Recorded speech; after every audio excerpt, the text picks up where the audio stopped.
Hugot nga inspeksyon ang ginapaygayon sa Department of Energy aron masiguro nga walay magpahimulos sa epekto sa krisis sa Middle East, ilabi na sa presyo sa mga produktong petrolyo.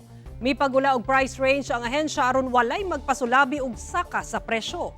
Doon na sa ipipila ka mga gasolinahan sa Davao City ang nahutdan og supply niadtong weekend. Ang detalye sa report ni Argil Relator. Sa gipahigayong inspeksyon o price monitoring sa DOE Mindanao Field Office sa pipila ka gasolinahan sa Tagum City ug Davao City niadtong Biyernes, dunay usa nga nasayran nga nagpasaka na og presyo nga masayo kaysa sa gitakdang adlaw sa price adjustment.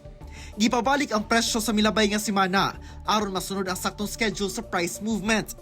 Sa nagpadayong price monitoring, nasuta sa DOE nga dunasay nagpasaka og presyo tungod kay misaka sa matud pa ang ilang kuha gikan mismo sa depo. Amos lang pinapag-usapan na kung pwede ay ibalik na lang nila. But meron talagang iba na based on delivery receipt, talagang pataas na yung kuha nila sa mga bulk depots. So yun po yung mga scenarios and then we reported that one.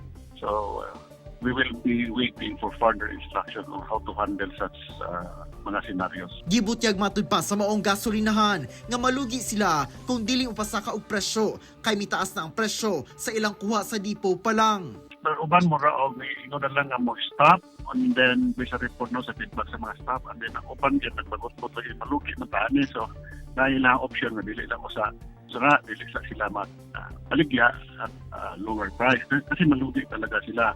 But katong i-budget na kuwan sila, we headed to our instructions to adjust back to the prices na luma pa yung presyo nila. Aron masiguro nga walay magpasulabi ug pasaka sa presyo nga wala pa sigitak ng adlaw sa price adjustment. Sabado diyang nagpagawas ang DOE og price range nga kinahanglang tumanon hangtod Lunes March 9.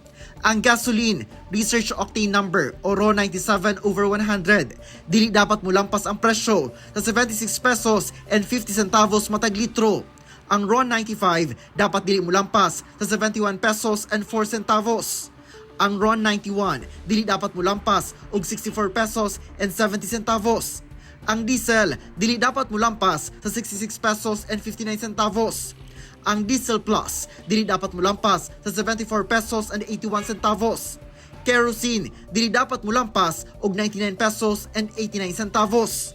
Sumala sa DOE adlaw Martes magpatuman og price adjustment.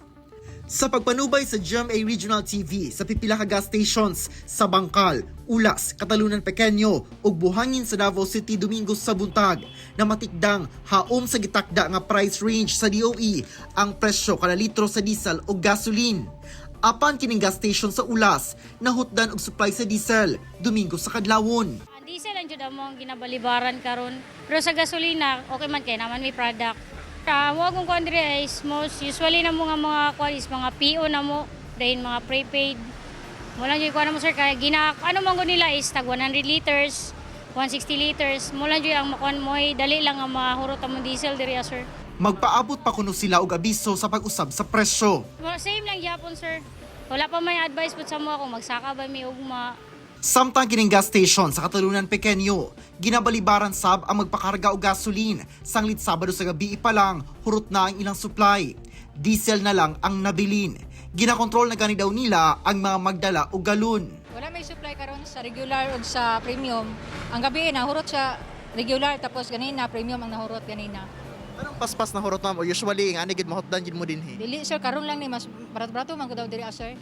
Wala pa sab sila masayod kung kanus maabot ang bag-ong supply. Busa nabala kasab ang mga attendant sanglit kung dugay ang restock sa gas. Apektado sab ang ilang trabaho.